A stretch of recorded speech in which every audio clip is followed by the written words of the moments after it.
Hello and welcome to economics on the move. Economics on the move पे आज हम एक और टॉपिक के सामने आपके सामने पेश हैं।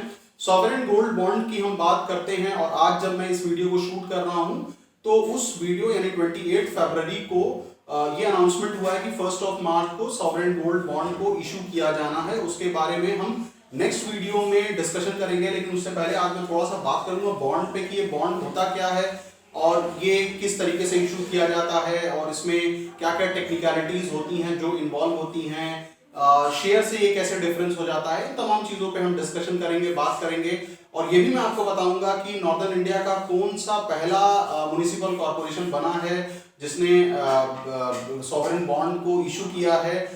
एक इम्पॉर्टेंट जीएस के पॉइंट ऑफ व्यू से भी इशू है और अमृत स्कीम में भी इसको लिया गया है, यानी Atal mission for reservation and urban transformation में ये पहला एक तरीके से स्टेट कह लीजिए या शहर कह लीजिए जिसका म्युनिसिपल कॉर्पोरेशन लिया गया है। वो कौन सा है वो बात करेंगे। लास्ट तक इस वीडियो को देखिए, बहुत अच्छा और हेल्दी डिस्कशन होने वाला है। ओके, यहाँ पे हम स्टार्ट करते हैं और बात करते हैं कि बॉन्ड होता क्या है।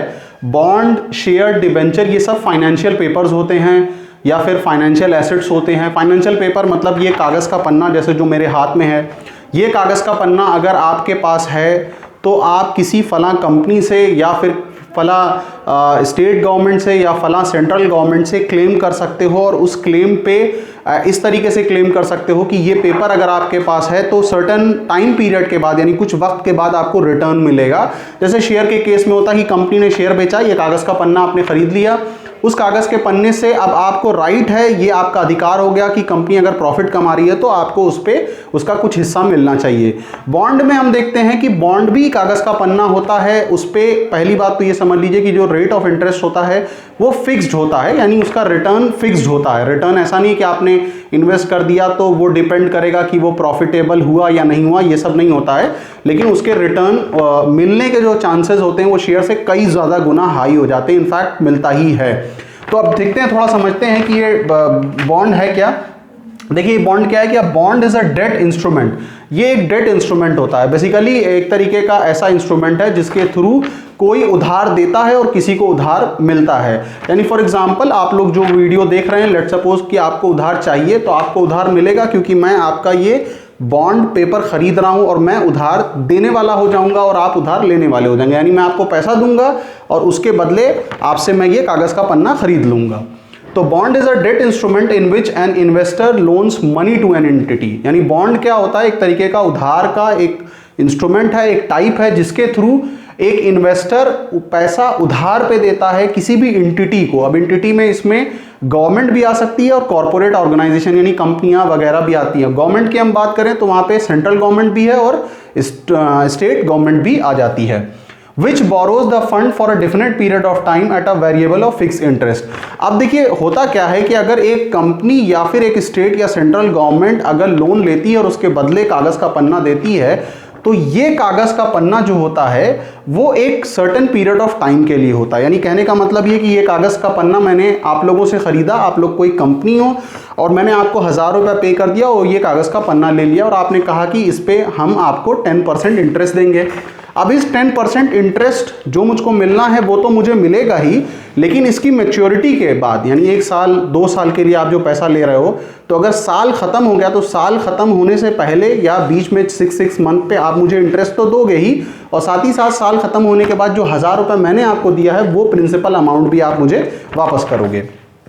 बॉन्ड्स आर यूज्ड बाय और इशूड बाय कंपनीज, म्युनिसिपैलिटीज। देखिए यहाँ पे एक बहुत इंपॉर्टेंट चीज़ यहाँ पे जो शुरू में बोल रहा था कि कंपनी के अलावा ये जो म्युनिसिपल कॉरपोरेशंस हमारी होती हैं, यानी जो शहर के अंदर सफाई सुथराई से रिलेटेड जो भी काम होता है वो म्युनिसिपल कॉरपोरेशन देखती है। State and sovereign governments to raise money to finance a variety of projects and activities. अब देखिए यहाँ पे अगर हम बात करें तो ऑब्वियस सी बात है कि कंपनियां जो होंगी, कंपनियां तो अगर बॉन्ड इशू कर रही हैं तो उसके थ्रू वो इन्वेस्ट करेंगी ताकि वो बहुत सारा पैसा बनाएं और वो पैसे का कुछ पार्ट बॉन्ड होल्डर को भी दे दें। म्युनिसिपैलिटीज़ की अगर हम बात करें या स्टेट या सेंट्रल गवर्नमेंट की बात करें तो ये भी पब्लिक बेनिफिट के लिए बहुत सारे काम करते हैं और उस पब्लिक बेनिफिट के थ्रू वहां से वो रेवेन्यू जनरेट करते हैं। जैसे मान लीजिए कि भारत सरकार ने नेशनल हाईवेज की प्लानिंग की, तो अब नेशनल हाईवे को बनाने के लिए कई हजार करोड़ की जरूरत होती है। तो यहाँ पे क्या होता है, यहाँ पे भारत सरकार बॉन्ड इशू करेगी तो लोग बॉन्ड इशू करेगी तो लोग कागज का पन्ना खरीद लेंगे। भारत सरकार उस पैसे को नेशनल हाईवे में या फिर इस तरीके से एक्सप्रेस वे बनाने में खर्च करेगी, और जब वो बन जाएगा तो उसकी रिकवरी किस तरीके से करती है कि वहाँ पे आपको पता है टोल प्लाजा वगैरह लगे होते हैं।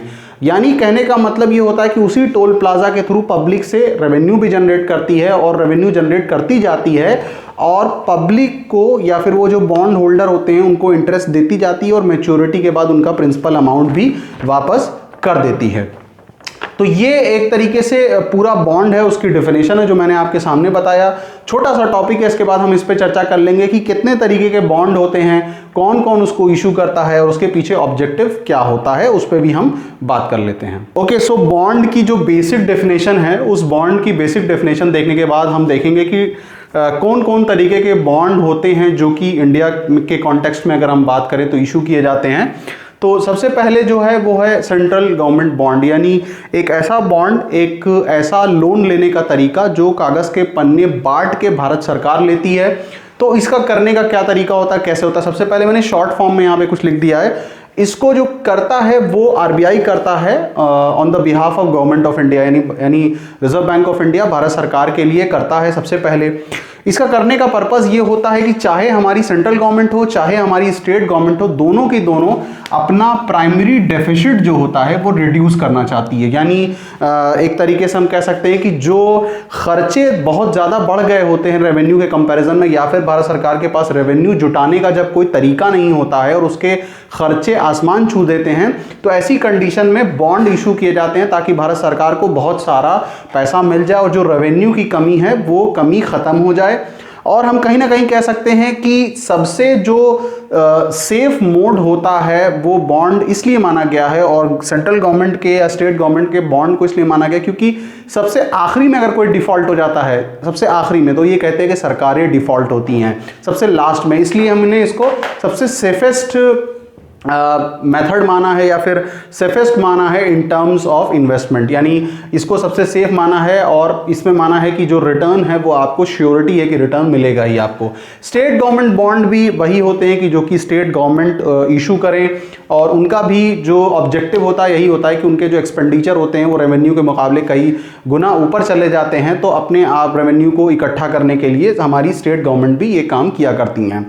नेक्स्ट है municipal and the local authority bond, यानी जो लोकल अथॉरिटीज़ होती हैं या फिर जो म्यूनिसिपल कॉरपोरेशंस होती हैं, ये म्यूनिसिपल कॉरपोरेशंस जिनकी जिम्मेदारी है कि एक शहर के अंदर सफाई सुथराई, पानी, सड़कों को मेंटेन किया जाए, तो ये भी कभी कभी अपने रेवेन्यू को इकट्ठा करने का ये रास्ता चुनती है कि वो बॉन्ड इशू करती है। अब यहाँ पे कुछ इंपॉर्टेंट पॉइंट है जो मैं आपके साथ डिस्कस करना चाहूँगा। सबसे पहले अगर देखा जाए तो म्यूनिसिपल और लोकल अथॉरिटी बॉन्ड का गोल क्या होता है, constructing infrastructure, public water work, इस टाइप का चीज़ें जो होती है, यानी रोड बनानी है, नालियाँ बनानी है, पानी का सिस्टम देखना है, सफाई सुथराई का सिस्टम देखना है, तमाम तरीके के जो प्रोजेक्ट्स होते हैं उनके लिए रेवेन्यू जनरेट करने का ये तरीका होता है कि यहाँ से रेवेन्यू जनरेट करके इन रास्तों पर पैसा खर्च कर दिया जाता है। और यहाँ पर एक इंपॉर्टेंट चीज़ होती है कि जो क्रेडिट रेटिंग एजेंसीज हमारी हैं, बहुत सारी क्रेडिट रेटिंग एजेंसी हैं, वो टाइम टू टाइम म्यूनिसिपल और लोकल अथॉरिटी बॉन्ड पे क्रिटिकल एनालिसिस भी देती रहती है, रिपोर्ट देती रहती है कि क्या ये इसमें इन्वेस्ट करना बेहतर है, प्रॉफिटेबल है, नहीं प्रॉफिटेबल है, वो भी टाइम टू टाइम अपना ओपिनियन देती रहती है। अब देखिए यहाँ पे एक इंपॉर्टेंट चीज़ जो अभी दिसंबर के बिल्कुल स्टार्टिंग में न्यूज़ आई थी वो ये है कि लखनऊ म्यूनिसिपल कॉरपोरेशन ने बॉन्ड इशू किया था, और वो बॉन्ड जो इशू किया, उस बॉन्ड को इशू करने के साथ ही साथ Lucknow municipal corporation became the first from north India to be listed on Bombay stock exchange, यानी बाकायदा बॉम्बे स्टॉक एक्सचेंज में इसकी लिस्टिंग हुई है, और वहां से हम ये कह सकते हैं कि बॉन्ड को इशू किया गया है। तो बीएसई ने बाकायदा उसको रिकॉग्नाइज किया, और उसके लिए यूपी के जो सीएम हैं वो बाकायदा वहां पे गए थे और वहां पे बाकायदा उन्होंने इसका अनाउंसमेंट किया। ये बॉन्ड की जो कीमत थी वो तकरीबन 200 करोड़ रुपया था, यानी 200 करोड़ रुपया इशू किया है लखनऊ म्यूनिसिपल कॉरपोरेशन ने, यानी 200 करोड़ का हम कह सकते हैं लोगों से पैसा लेके 200 करोड़ का कागज का पन्ना बांटा है और उस पर लगातार लोगों को इंटरेस्ट वगैरह मिलता रहेगा। इसमें एक बहुत इंपॉर्टेंट और ज़रूरी चीज़ जानने वाली है कि ये जो जब एप्लीकेशंस इनवाइट की गई, यानी जब लोगों को कहा गया कि भाई हम बॉन्ड इशू करने वाले हैं, तो होता क्या है कि जैसे एक स्कूल में अगर आपको एडमिशन लेना है तो एक स्कूल अनाउंसमेंट करता है कि हम एडमिशन इस साल लेने वाले हैं। तो स्कूल अगर एप्लीकेशन 100 इशू कर रहा है और स्कूल का परफॉर्मेंस अच्छा है तो माना जाता है कम से कम 1000 लोग आएंगे एप्लीकेशन लेने।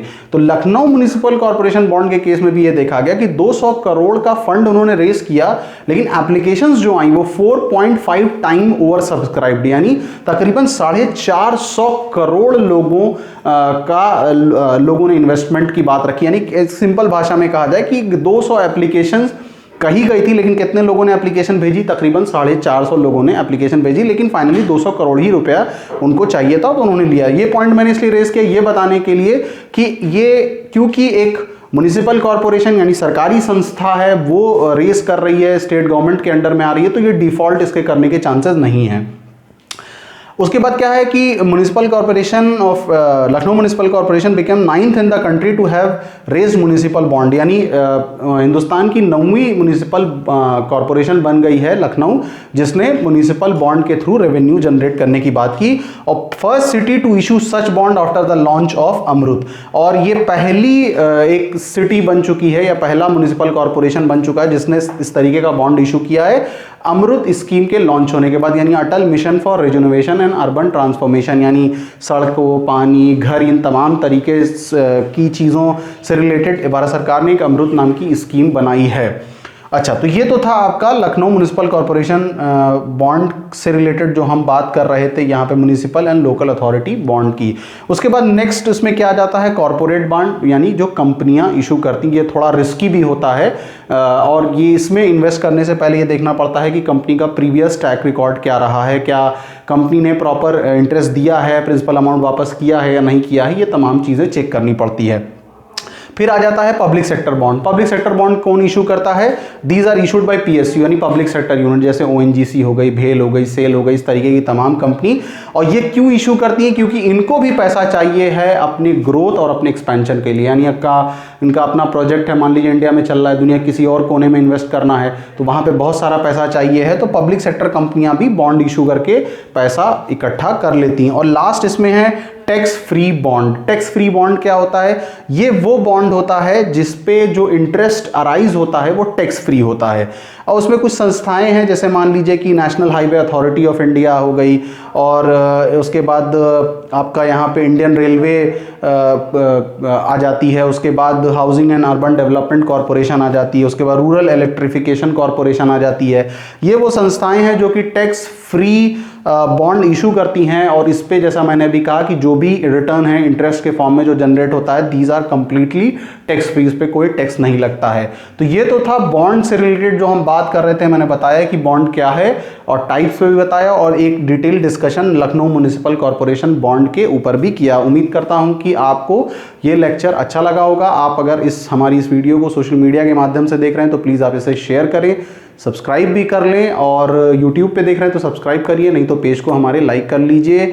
इसके अलावा हमने बहुत सारी डिटेल डिस्कशन किए हैं माइक्रो मैक्रो इकोनॉमिक्स के हिसाब पॉइंट ऑफ व्यू से भी, उसको भी जाके आप चेक कर सकते हैं। So stay blessed guys and keep on watching economics on the move. Thank you.